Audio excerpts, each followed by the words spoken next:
दोस्तों नमस्कार। मैं नाथ सोनांचली कथा कहानी और उपन्यास के इस अंक के साथ पुनः हाजिर हूँ। दोस्तों इस समय आप लोग सुन रहे हैं उपन्यास चित्रलेखा मेरे स्वर में। दोस्तों अब तक मैं उपन्यास चित्रलेखा के 16वें परिच्छेद तक का वाचन मैं अपने वाचन के पिछले क्रम में कर चुका हूँ। दोस्तों अब लीजिए सुनिए भगवती चरण वर्मा के लिखे गए उपन्यास चित्रलेखा के 17वें परिच्छेद का वाचन मेरे अर्थात नाथ सोनांचली के स्वर में। प्रातःकाल चित्रलेखा जब उठी उसने देखा कि नित्य के नियम के प्रतिकूल कुमारगिरी सो रहे थे। वह बाहर आई।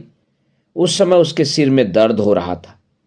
उसका सारा शरीर जल रहा था। रात भर उसने बुरे बुरे स्वप्न देखे थे। उसका हृदय धड़क रहा था। उस समय सूर्योदय हो रहा था। कलरव के स्वर उस प्रातःकालीन समीर में गूंज रहे थे, जिसकी चाल नवविकसित कलिकाओं के सौरभ भार से मंद पड़ गई थी। चित्रलेखा बाहर आकर खड़ी हो गई थी। विशाल देव बाहर ही वटवृक्ष के नीचे बैठा हुआ आराधना में व्यस्त था। खड़ी होकर चित्रलेखा सोचने लगी, कुमारगिरी के पास उसका रहना उचित था या नहीं। इस समस्या को सुलझाने का प्रयत्न करने लगी, किंतु अब वह जा कहाँ सकती थी। किस मुख को लेकर वह बीजगुप्त के पास जाएगी और क्या बीजगुप्त उसको स्वीकार भी कर लेगा। इन प्रश्नों का उत्तर दे सकने में वह असमर्थ थी। चित्रलेखा वहां से आगे बढ़ी। वह विशाल देव के पास पहुंची। विशाल देव ने उस समय अपने नेत्र खोले। चित्रलेखा को अपने निकट देखकर उसने अभिवादन करते हुए कहा, देवी नमस्कार। चित्रलेखा के मस्तिष्क में एक विचार एकाएक उठ खड़ा हुआ, नमस्कार। इतना कहकर वहां वह रुक गई। चित्रलेखा को आज अपने पास आते देखकर विशाल देव को आश्चर्य हुआ। उसने पूछा, क्या देवी को मुझसे कुछ कहना है? हाँ, चित्रलेखा ने कहा, और जो कुछ कहना है वह बड़ी आवश्यक तथा महत्व की बात है। पर बात कहने से पहले मैं तुम्हारी प्रतिज्ञा चाहूंगी कि यदि उसे तुम न मानो तो किसी दूसरे पर वह बात प्रकट न करो। यदि वह प्रतिज्ञा करो तो मैं वह बात कह सकती हूँ। मैं प्रतिज्ञा करता हूँ। तो सुनो विशाल देव, मैं समझती हूँ मैंने यहाँ आकर भूल की। मैं ऊपर उठने आई थी, पर देखती हूँ कि यह ऊपर उठना नहीं है वरन नीचे गिरना है। विशाल देव मुस्कुराया। हाँ, समझ रहा हूँ। विशाल देव की मुस्कुराहट में छिपे हुए व्यंग को चित्रलेखा ने पूर्ण रूप से देख लिया। वह तिलमिला उठी। तुम हंसते हो क्योंकि तुम मेरी बातों पर विश्वास नहीं करते।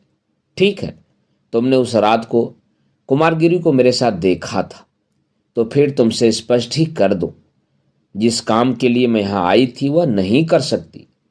यहाँ आने पर जब मैंने अपने को देखा तो मुझे मालूम हुआ कि मैंने भूल की। मैंने यहाँ आकर अपने को गिराया है।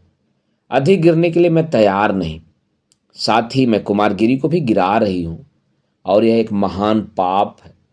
बोलो, इस पाप से छुटकारा पाने के लिए तुम मेरी सहायता कर सकोगे? इस काम के लिए मैं प्रस्तुत हूँ। विशाल देव, तुम आर्य बीजगुप्त का भवन जानते हो? हाँ, उनके भवन में श्वेतांक नाम का एक नवयुवक है। उससे कह दो कि मैं उससे मिलना चाहती हूँ। बहुत अच्छा। उसी समय कुमारगिरी कुटीर से बाहर निकले। उनको देखते ही वार्तालाप बंद हो गया। कुमारगिरी अपना मस्तक झुकाए हुए अपराधी की भांति आकर इन दोनों के पास खड़े हो गए। थोड़ी देर तक तीनों मौन रहे। उस मौन को कुमारगिरी ने तोड़ा। आज मैं बड़ी देर तक सोता रहा। वे मुस्कुरा रहे थे। मुझे इसका दुख है। इतना कहकर वे आगे बढ़ गए। विशाल देव ने कुमारगिरी के मुख पर एक विचित्र प्रकार का भाव परिवर्तन देखा। इस भाव परिवर्तन से चकित होकर उसने चित्रलेखा की ओर देखा। देवी, गुरुदेव आज कुछ अस्वस्थ दिखलाई देते हैं। हाँ, गुरुदेव अस्वस्थ है, और उनकी अस्वस्थता का कारण यहाँ पर मेरी उपस्थिति है। विशाल देव, तुम्हें मेरी सहायता करनी होगी। मेरे लिए नहीं, अपने गुरुदेव के लिए। मैं करूँगा। आज ही मैं आर्य बीजगुप्त के स्थान पर जाऊँगा। कुमारगिरी कुटी से दूर चले गए। वे दिन भर कुटी नहीं लौटे। विशाल देव ने संध्या के समय पाटलिपुत्र से लौटकर चित्रलेखा से कहा, देवी, आर्य बीजगुप्त तीर्थयात्रा के लिए काशी गए हुए हैं। चित्रलेखा इस सूचना से श्रीहत हो गई। विशाल देव की ओर उसने देखकर कहा, विशाल देव, अब क्या उपाय है? देवी, मेरी समझ में कुछ नहीं आ रहा है। तुम्हारी समझ में कुछ नहीं आ रहा है और मेरी समझ में भी कुछ नहीं आ रहा है। यह विधि की विडंबना है। वह रुक गई। थोड़ी देर तक वह मौन खड़ी रही। उसके नेत्र उस समय एक अज्ञात शून्य में कुछ ढूंढ रहे थे। विधि की विडंबना ही है, शायद अपने पापों का फल भी हो। एक आधार था, उसको छोड़ दिया। बीजगुप्त को मैंने त्याग दिया। नहीं, कुछ नहीं। मैं यहाँ ज्ञान पाने के लिए आई हूँ। क्या यही ज्ञान है? भगवान मुझे ज्ञान दे रहा है, फिर यह सब क्यों? विशाल देव, तुम कुछ नहीं कर सकते। गुरुदेव कुछ नहीं कर सकते। मैं कुछ नहीं कर सकती और शायद भगवान भी कुछ नहीं कर सकते। जो होना है वो हो रहा है और होगा। चित्रलेखा के नेत्र पागल की भांति चमक उठे। उसका प्रशांत मुखमंडल विकृत हो उठा। आवेश में वह कांपने लगी। विशाल देव चित्रलेखा के स्वरूप को देखकर सहम उठा। देवी, क्या तुम अपने गत जीवन को फिर से नहीं अपना सकती? चित्रलेखा हंस पड़ी। गत जीवन को फिर नहीं अपना सकती? कैसी मूर्खता की बात कर रहे हो? मैं आगे बढ़ आई हूं, पीछे जाने के लिए नहीं। पीछे जाना कायरता है, प्राकृतिक नियमों के प्रतिकूल है। संसार में कौन पीछे जा सकता है और कौन पीछे जा सका है? एक एक पल आगे बढ़कर मनुष्य मृत्यु के मुख में पहुंचता है। यदि वह पीछे ही जा सकता तो वह अमर न हो जाता। आगे आगे, यही तो नियम है, पाप में अथवा पुण्य में, समझे? इतना कहकर चित्रलेखा वहां से चल पड़ी। विशाल देव अपने सामने से जाती हुई प्रतिमा को देखता ही रह गया। चित्रलेखा आगे बढ़ी। लता कुंज में बैठे कुमारगिरी को उसने देखा। वह उस ओर बढ़ी। कुमारगिरी चित्रलेखा को देखकर उठ खड़े हुए। चित्रलेखा ने पूछा, आज दिन भर गुरुदेव कुटी की ओर नहीं गए? नहीं गया। ठीक कहती हो नर्तकी, कुटी में जाना उफ, बड़ा भयानक है। हाँ है। फिर इसका कुछ उपाय है? उपाय? केवल एक उपाय है नर्तकी। उस उपाय को तुम जानती हो। मैं साकार की पूजा पर विश्वास करने लग गया हूं, पर बिना तुम्हारी सहायता के साकार की उपासना असंभव है। साकार की उपासना भ्रम है।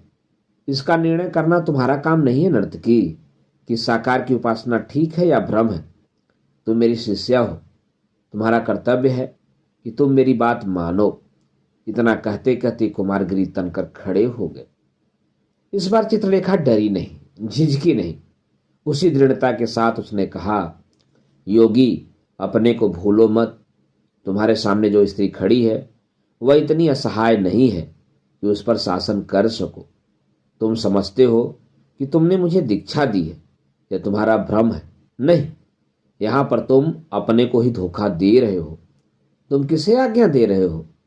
क्या तुम यह नहीं जानते हो कि जिस पर तुम शासन करना चाहते हो तुमने अपने को उसका दास बना लिया है?